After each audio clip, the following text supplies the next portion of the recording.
এটা কুয়াকাটা সমুদ্র সৈকতের শুটকি পল্লী।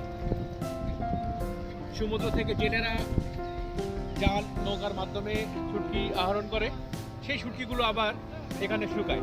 এই জন্য এই জায়গাটার নাম হয়েছে শুটকি পল্লী।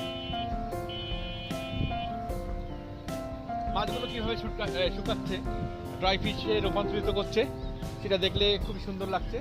আসলে আমরা যে ড্রাই ফিশগুলো খাই সেগুলো যেভাবে শুকানো হয় এটা আমরা জানি, বাট আজকে সশকে দেখছি, ভালো লাগছে।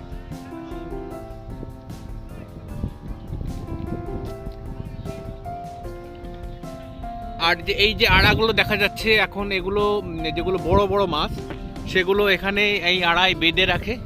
এই যেমন দেখছেন কিছু মাছ এখানে আছে আড়ায় বাঁধানো। এই যে এই মাছগুলো এভাবে শুকায়, আরো বড় বড় মাছ শুকায়।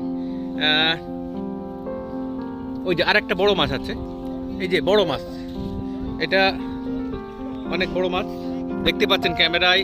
আসলে এপাশ ওপাশ করে দেখালে ক্যামেরা ধরছে না, তার মানে মোটামুটি মাছটার ওজন কিছু না হলেও মোটামুটি 2 মণ 2.5 মণ হবে, 100 কেজির মতো হবে।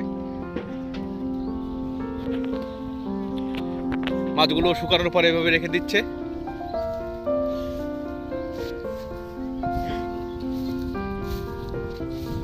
এই যে মাছের প্যাটের থেকে যে আমরা বলি নাড়ি ভুড়ি, সেগুলো বাদ দিয়ে সেইগুলো এখানে শুকাচ্ছে খুব সুন্দর করে।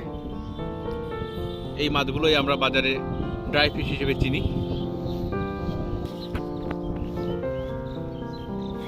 আমরা দেখতে পাচ্ছি একটা বড় একটা ড্রাই ফিশের দোকান। এখানে অনেক বড় বড় মাছ।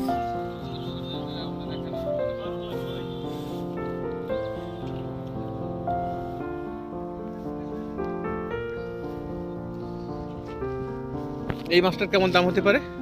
এটা কি মাছ? 700 টাকা কেজি। একটা কয় কেজি হবে? 2 কেজি। ও আচ্ছা আচ্ছা আচ্ছা।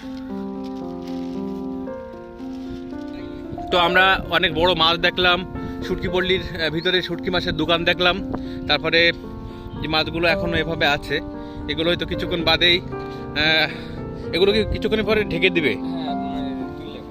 তুলে ফেলে যাতে নেট না পড়ে। আমরা বলি পোয়া মাছ, আপনারা কি বলেন বলতে? পোয়া মাছ, পোয়া মাছ, সামুদ্রিক পুমা।